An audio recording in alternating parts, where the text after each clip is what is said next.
from the audience.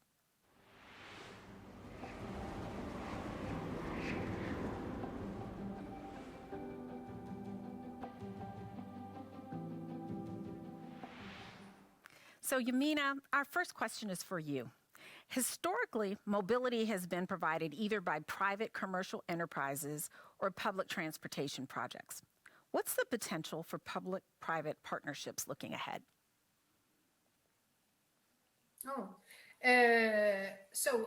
Public transport is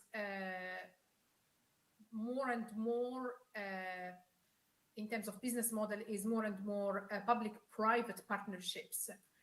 But in public-private partnerships, we should be careful when designing these kind of projects to make sure that it's not about profit for the private and risks taken by the public sector. If it's well balanced, and this is what we see in some European cities, then public transport works well. So it's not in contradiction, actually. And I just wanted to say one additional word that is not related to this question, is that if you would like to look at, to dig deeper in the transformation of the transport sector, I would highly recommend the latest OECD publication on transport, which is about redesigning transport for Ireland. So they use Ireland as a case study, but it applies everywhere. And it addresses this issue of urban and rural in the case of Ireland for net zero. In this publication, the OECD provides a set of recommendations that have been highlighted in this discussion, but you can dig deeper to see what are the implications and how to design policies, transport policies for the 21st century. Great, thank you. And Davish, I think you, in one of your answers earlier, talked a little bit about partnerships. Do you want to jump in on this question as well? Well, as I said, when it comes to partnership, while public-private partnership is one aspect to it, but I feel that there is more to it in the sense public, private, and the third side of the triangle, which is the last mile connecting organization. Because many a times government policies or the public investment, they start with very good intention, and the privatization brings in efficiency. But we still lack the, I would say, the intelligence that is needed as a bottom-up approach to ensure that this works fine. So to me, it is public, private, and the last mile connecting partnership, which should go hand in hand, that will ensure success of such projects. Great, thank you for that. And so Carlos, in what does the chaos seen in Brussels in the past few weeks change? How does the chaos seen in Brussels in the past few weeks change the trajectory for the car industry? And how does this translate into mobility options for its citizens? Well, I don't think it's going to change significantly. I think that we are well on our way to deliver the electrification that is expected from the European Union, and we will be there. In my case, in the case of Stellantis, we will absolutely be on time to deliver that electrified clean mobility. That is absolutely clear. The decisions that will lead to that have been made in 2014, 2015. So we did not wait for the European Parliament to start regulating in 2018 and not even in 2023. So fortunately, the decisions that are needed to deliver what the European Union is expecting from us in 2030, 2035 have been made in 2014, 2015, which was hopefully a good anticipation. So I don't think it changes. I think that the e-fuels are going to be another technology direction that is going to be developed. The industry will have to demonstrate that it is carbon neutral from the capturing of carbon on one side and the emission of carbon in the engine on the other side. But you see, it just demonstrates that not everybody agrees with the dogmatic approach of this problem. Some people do not agree with dogmatism. Others are looking for a more pragmatic solution. And I think at the end of the day, what we need is, as you said in the introduction, safe, clean, affordable mobility. Future will say, if we have found the solution for the affordability, I think the solution for clean mobility exists. If the energy is renewable, it exists, but then affordability is still to be demonstrated, namely because of the scarcity of the raw materials. That was one of your questions. So does it change something? I don't think so. I think we will be bringing electrification before the ban in 2035.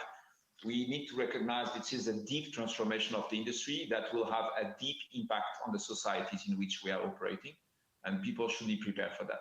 There will be a transformation not only of the industry, but also of the ecosystem around the industry, because it's a very significant and very Darwinian change, but we will be on time on the zero emission mobility that is requested from us.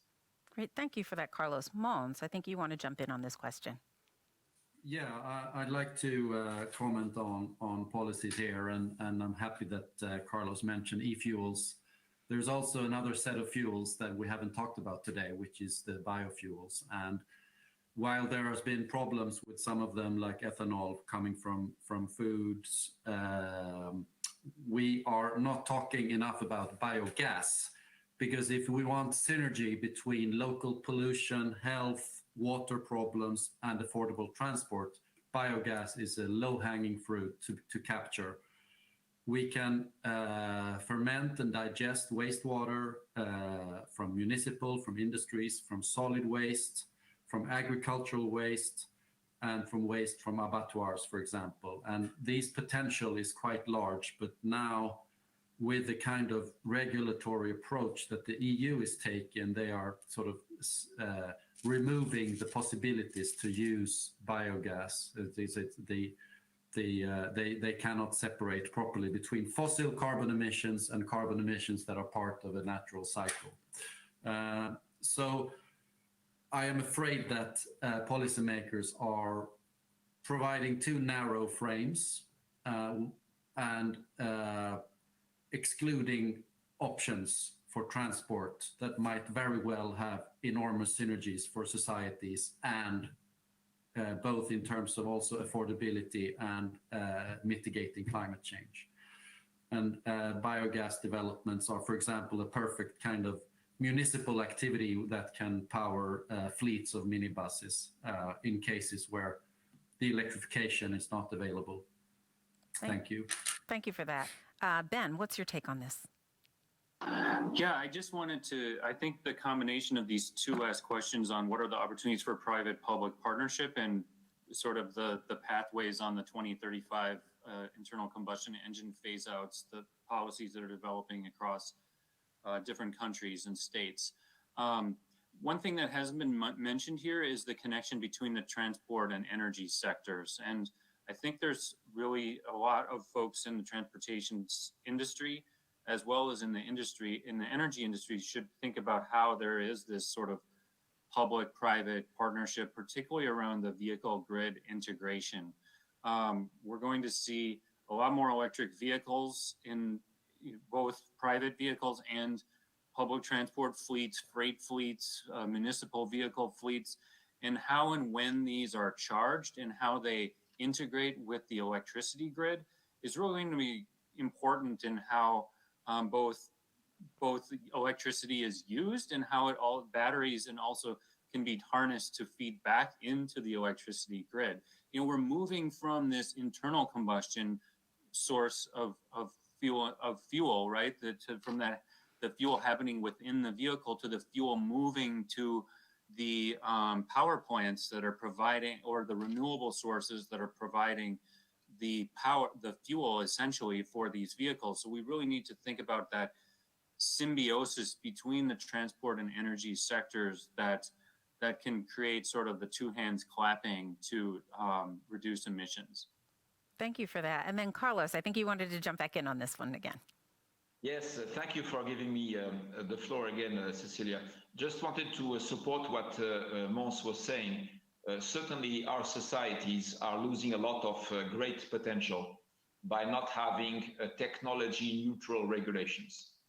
This is a big loss of creativity, of scientific power that we are deciding upfront by imposing one single technology instead of having a technology neutral regulation that would create healthy competition, including what was mentioned by Mons, which is absolutely one of them, that should be competing with other technologies and not just funneling all the minds on one single direction. I was having a good moment with one political leader one day recently, and I told him, look, you should be aware of one thing. Even Parliament cannot overrule physics, and we should be mindful of that. Thank you. All right, thank you. So Mons, this next question is for you. Are there specific behavioral changes that governments and the private sector can work on together that would help to accelerate decarbonization, but don't require citizens, especially poorer communities, to fund a burdensome share of the cost of implementation?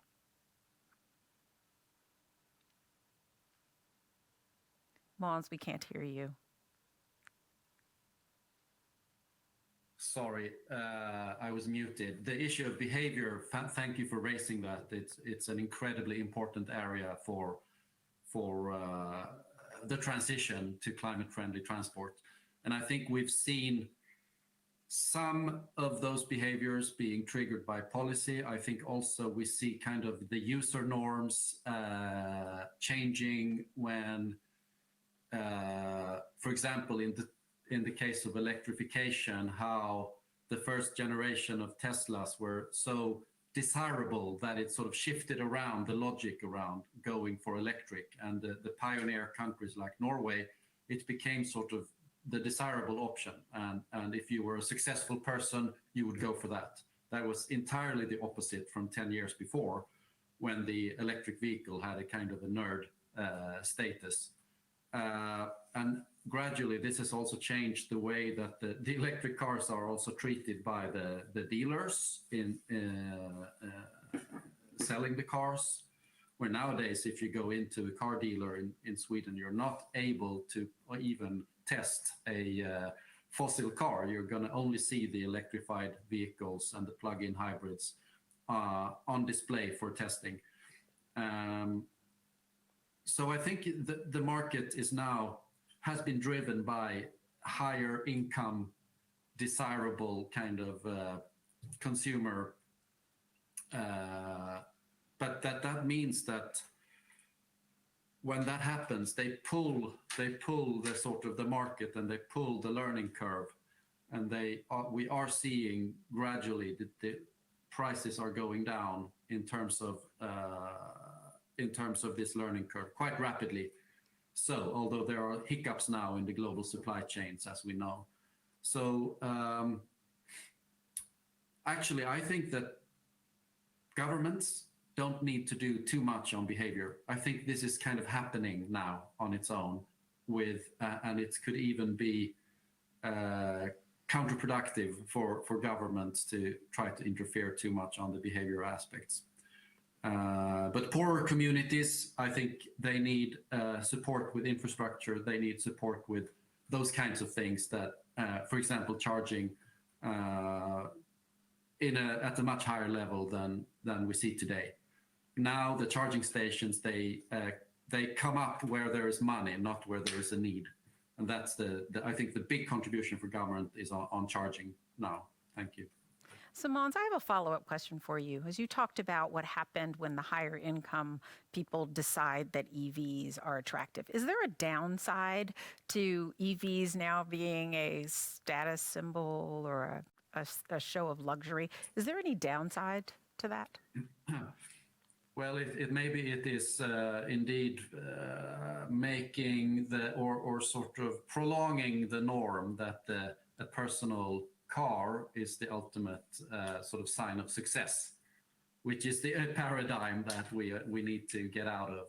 But I think there are quite a lot of counter forces that have been discussed today in society amongst young people that, for example, in urban areas, don't bother taking a driver's license even because they don't see that is a particularly important part of life. So there is a consumerism in this that is problematic from a sustainability perspective, but I think it's helping the introduction playing on this consumerism and the desire that working class and middle class has to for their convenience and also to some extent for social status, which is not something we should frown upon. This is part of human existence and psychology. Great, thank you for that. So the next question is for Devesh.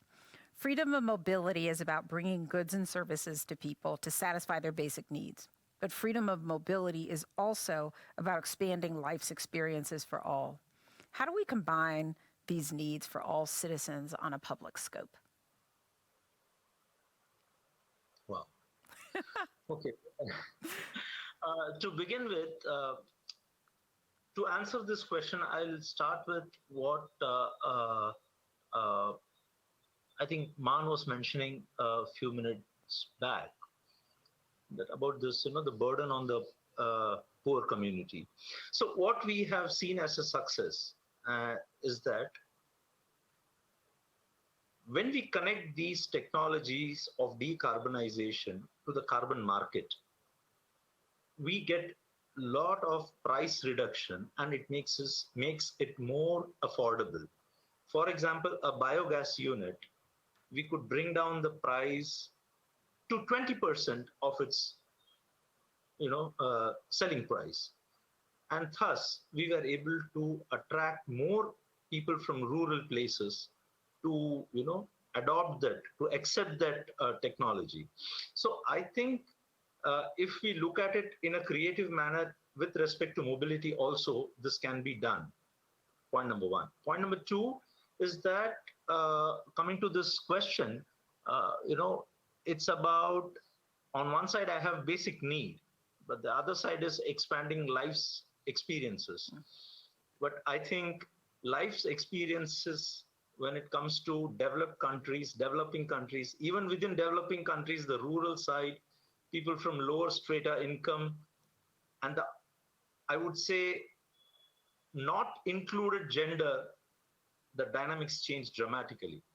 So I think the first and foremost thing is to even just provide them the mobility, a responsible mobility, clean mobility to them. And then we can imagine a world of, expanding life's experience. On one side, when I'm struggling for my Maslow's bottommost thing, or Maslow's triangle's bottommost thing, and life's experiences, I'm probably talking about second from the top. So I think there is a big gap to be taken care. And as someone rightly pointed out, there is no one common solution for all the problems.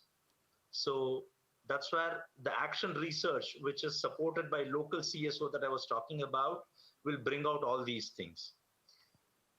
Action research is the one which is going to bring out the nuances that is necessary for different country, different states, rural area, and thereby customizing the solution and hopefully bring about life's experiences in that one. But to begin with, it's important that we give them the basic necessity, right to mobility. Great, thank you for that. So Ben, don't you think that the 15 Minutes Cities movement will affect the interclasses movement of people and generate ghettos that will increase the breach between the rich and the poor?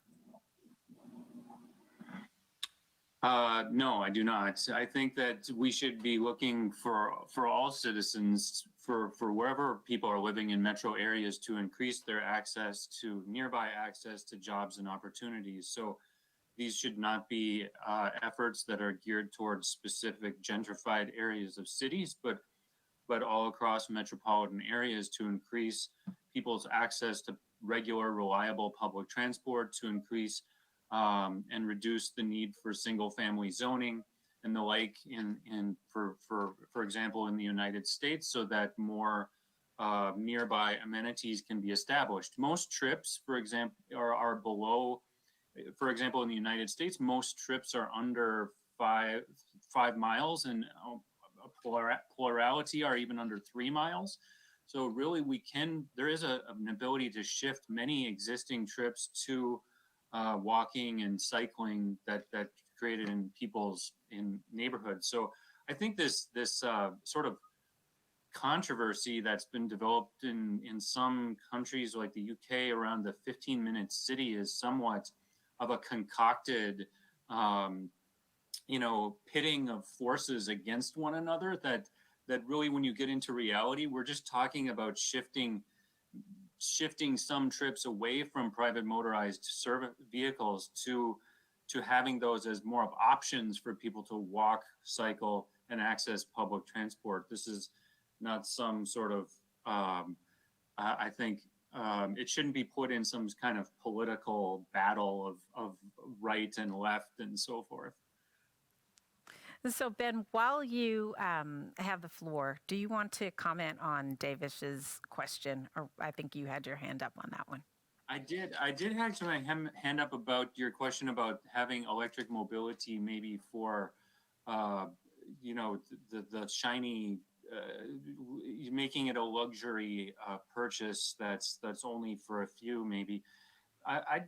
What it made me think about was this problem that we are seeing, and I think it's partly industry, but it's seemed partly driven by consumer preference too, towards larger vehicles. We've seen a lot of emphasis in some geographies on the electric vehicles around, say, an electric Hummer or an electric Ford F-150. And these vehicles are getting larger and larger. I'm 6'2", and sometimes I can stand next to the top of the hood of one of these vehicles, and it's coming up almost to my ears. And I myself, when I was growing up in a rural area in the United States, had a pickup truck for a landscaping business I had with two of my friends when I was very young. And the size of these vehicles is enormous.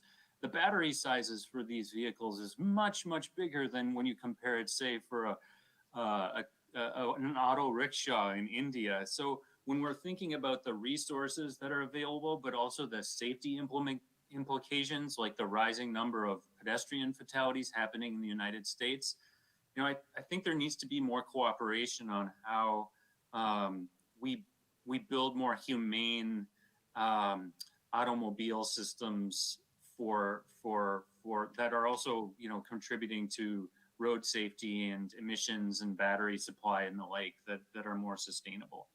So I'll stop there. Exactly, Ben. I live in Texas, so I understand that demand for large vehicles. So, Tammy, if you could give some young students, kind of master's degree, PhD students, a suggestion to develop a research on fuels to mobility, what would it be?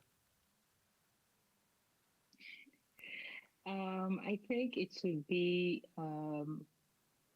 probably, understanding behavioral patterns on how people adopt, the transition from this certain fuel. And also it would be how, what the realities are on ground for different countries and different regions on adopting these types of energy.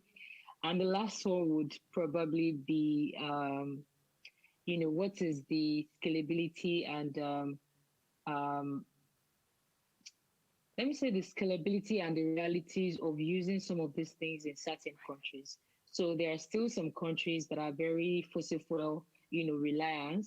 And how do you bring that into context, telling them to use electric vehicles, what happens to their fuel, or is there a mode, like a hybrid mode that they can adopt to actually, get fuel for mobility? So is it going to just be like a total shift or a gradual shift? From this certain energy to, this clean energy. Great. Thank you for that, Tammy. And before we wrap up, I want to see if debaters have any last words. Anybody want to jump in for any last comment? Okay, Mons. I want to just say very briefly that I'm very happy that this has been a global perspective with many continents around the world represented, because a lot of the times when we talk about transport and mobility, we end up in our own home regions where the conditions are very special. So it's a challenge to take the global perspective, but I think with the panel that we've had, it's been actually quite enriching I'm excited to continue this conversation really across the boundaries and across our regions. Thank you. Thank you for that, Mons. And then Timmy, and then Devish. So Timmy? I just wanted to say that, when it comes to mobility, people will always move, the population would always increase. And when we're trying to find solutions, we should find solutions that fit, specific realities of different people. And it's been really amazing, getting different perspective in this debate and having the access to listen to people who are very knowledgeable and very versed in this kind of topic. So thank you so much. Great, thank you. And Davish? Collaborate, and collaborate more. It's very important. It's like collaboration between various governments, collaboration between technology providers and the end users, and collaboration between the academia who keep coming up with newer and newer things. And how do we bring it to the grassroots level? Because there is a big gap between what is happening in academia and what is actually available at grassroots level. Thank you. Very well said. So for the past 2 hours, we've grappled with a wide range of perspectives on one question. Now, do we have an answer? Do we know whether in a decarbonized world, freedom of mobility will be affordable to a happy few only? Perhaps. We have well demonstrated that mobility is a basic need for everyone. We all have a need to move or to have goods moved to us within our reach. We need access to food, to jobs, to health services, etc. Decarbonization, on the other hand, is that an individual need or more of a collective and global issue? While it may now be an individual concern for some, the science tells us that it is most definitely a global need now. We have the ability to ensure everyone maintains a reasonable level of mobility, of freedom. As we decarbonize, if we choose to plan holistically and inclusively, we are rapidly marching down paths that should help us approach our decarbonization targets, but are costly and not yet fully aligned with the needs of everyone. The good news, though, is that we heard clearly today that there are solutions that can address both decarbonization and affordability at the same time. Those solutions range from thoughtful city planning and organization to optimize people's movements, reimagined public transportation, the creation of new mobility ecosystems, and a thoughtful shift to electric mobility. If we do the work to collectively develop solutions that are inclusive of the different perspectives and the needs that exist across the world, and then enable local adaptations and implementations that serve the needs of specific communities, we can achieve the collective goal of freedom of mobility for many more than a happy few. In the coming days, you will be able to access a more detailed summary of the takeaways, a replay of today's events, and transcripts of the debate that will be available in several languages on our website, freedomofmobilityforum.org. I would like to thank all of the people who worked tirelessly behind the scenes to prepare for this debate. Our advisory board members for their precious contribution to the topic of the year and the panelist selection. The panel of experts who suggested facts and figures for the debate. Our panelists who brought us their perspectives and expertise on this very topical issue. And finally, thanks to you, our audience, for your participation and your questions. In the past 2 hours, we've only grazed the surface of this year's questions. The discussion must continue. It must continue on our website, freedomofmobilityforum.org, within your respective communities, and on our social networks. During the year, the forum team will curate research, produce videos and short papers, and conduct interviews, and place them on our website. Every month, there will be new content to keep this discussion going. I hope you join us there, and we hope to see you next year. Until then, I encourage you to think about how your daily choices affect our planet and the freedom of mobility of all its citizens.